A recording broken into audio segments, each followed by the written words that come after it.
Frères et sœurs, examinons-nous honnêtement devant le Seigneur aujourd'hui. Demandons-nous, est-ce que je te sers toi ou est-ce que je sers une œuvre? Mon service s'exerce-t-il devant toi ou seulement pour la maison? Si vous produisez beaucoup de sueur, alors vous pouvez en conclure que c'est la maison que vous servez et non pas le Seigneur. Si tout votre travail se limite à satisfaire les besoins des hommes, vous pouvez en déduire que vous servez l'homme et non pas Dieu. Je ne déprécie pas le travail qui consiste à offrir des sacrifices sur l'autel. C'est une œuvre pour Dieu et quelqu'un doit la faire. Mais Dieu veut quelque chose qui aille au-delà. Dieu ne peut pas s'assurer le service d'un grand nombre des siens, car peu sont disposés à laisser de côté des sensations agréables et l'excitation qui surgissent de la cour extérieure. Ils ont un réel penchant naturel pour servir les autres. Mais qu'en est-il de nous? Ah, qu'aujourd'hui nous puissions dire au Seigneur, je désire délaisser les choses, je veux renoncer à l'œuvre, je veux abandonner le parvis extérieur pour te servir dans le lieu saint de ton sanctuaire. Dieu a choisi les fils de Tsadok parmi les Lévites pour le servir de cette manière, car il n'a pas pu disposer de tous les Lévites pour ce service particulier. Pourquoi a-t-il sélectionné les fils de Tsadok?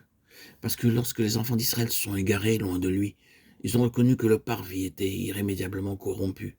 Ils n'ont pas essayé de le préserver, mais ils ont tout fait pour sauvegarder le caractère du lieu très saint. Frères et sœurs en Christ, admettez-vous de laisser se dégrader les structures externes ou persistez-vous à dresser des échafaudages de projets pour tâcher de les maintenir encore?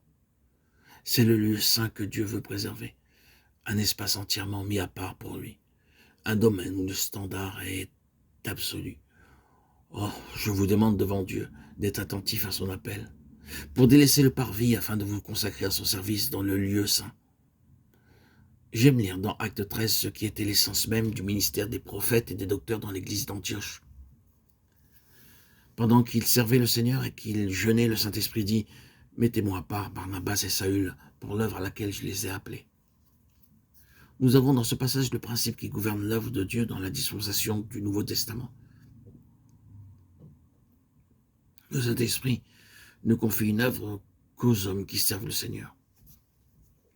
Il y aura du mélange et de la confusion dans l'œuvre si nous ne sommes pas gouvernés par ce principe qui consiste à servir Dieu. Au commencement de l'histoire de l'Église à Antioche, le Saint-Esprit a dit « Mettez-moi à part ou mettez à part pour moi Barnabas et Saül pour l'œuvre à laquelle je les ai appelés. » Dieu ne désire pas des volontaires pour son œuvre. Il veut des appelés. Il ne veut pas que vous annoncez l'Évangile uniquement parce que vous voulez bien le faire. L'œuvre de Dieu subit aujourd'hui beaucoup de préjudices à cause des volontaires. Elle manque de ceux qui peuvent dire « Oh, celui qui m'a envoyé ». Frères et sœurs en Christ, l'œuvre de Dieu, c'est la propriété de Dieu, et non pas une œuvre que vous faites à votre gré. Ni les églises, ni les sociétés missionnaires, ni les groupes évangéliques ne peuvent envoyer des hommes dans l'œuvre de Dieu. L'autorité requise pour mandater des hommes n'est pas dans la main d'autres hommes, mais uniquement entre les mains de l'Esprit de Dieu.